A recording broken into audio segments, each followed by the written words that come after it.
میں ایک سادی سی بات کرتا ہوں، اتنے لوگ جتنے لوگ یہاں بیٹھے ہیں اگر کسی دنیا دار کے ڈیرے پہ چلے جائیں اور اس سے کوئی چیز طلب کریں اور وہ دینے کی استطاعت رکھتا ہو تو وہ کیا خالی لٹائے گا؟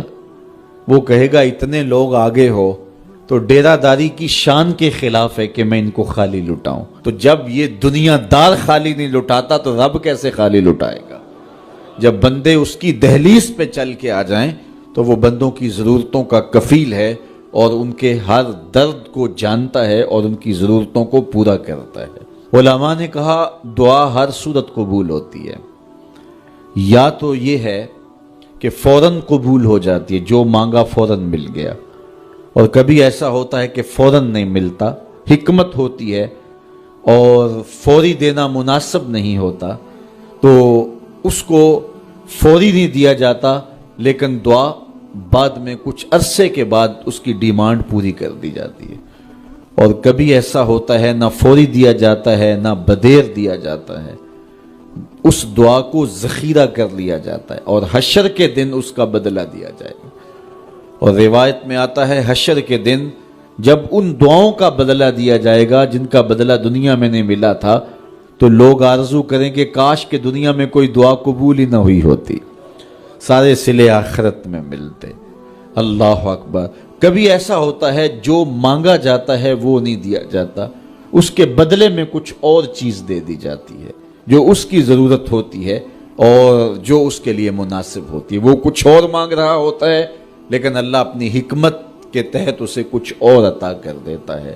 بہر صورت دعا قبول ہوتی ہے اور بندوں کے اٹھے ہوئے ہاتھ اللہ پسند کرتا ہے۔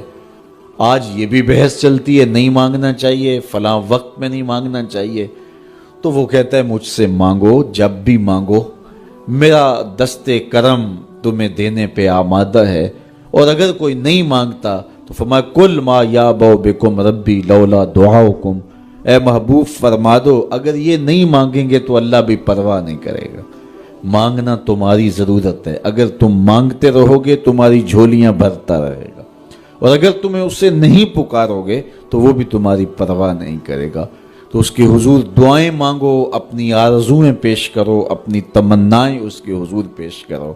اچھا دنیا داروں سے مانگیں تو اپنے لیے مانگتے ہیں، لیکن اللہ سے مانگو تو اپنے لیے بھی مانگو، اوروں کے لیے بھی مانگو۔ وہ کریم ہے، وہ دیتا ہے اور خوش ہو کے دیتا ہے، تو اس سے مانگو، اس سے جھولی پھیلاؤ۔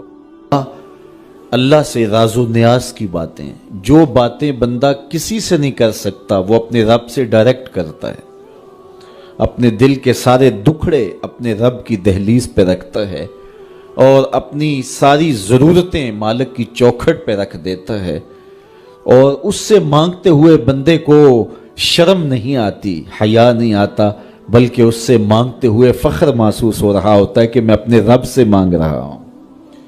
کسی اور سے مانگیں تو جھجک لگتی ہے، لیکن مالک سے مانگیں تو اپنائیت کا احساس ہوتا ہے کہ میں اس سے مانگ رہا ہوں، اس لیے کہ وہ ہمارا رب لگتا ہے، ہمارا اس سے ربط کتنا گہرا ہے۔ مسجد نبوی کا ایک کونا تھا اور ایک بندہ وہاں بیٹھ کے دعا مانگ رہا تھا۔ اس کے دعا کے لفظوں پہ غور کیجئے، اے اللہ میں تجھ سے اس لیے مانگتا ہوں کہ تو میرا اللہ ہے، تیرے علاوہ میرا ہے بھی تو کوئی نہیں۔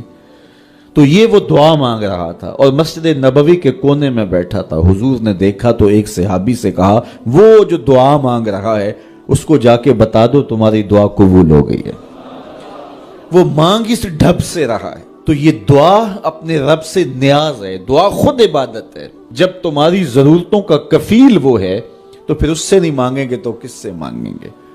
اور جب اس سے بندہ مانگتا ہے تو پھر وہ مانگنے والے کی لاج بھی رکھتا ہے۔ ان ربکم حیی کریم یستحیی من عبدہ اذا رفع یدہ ان یردہما صفرا۔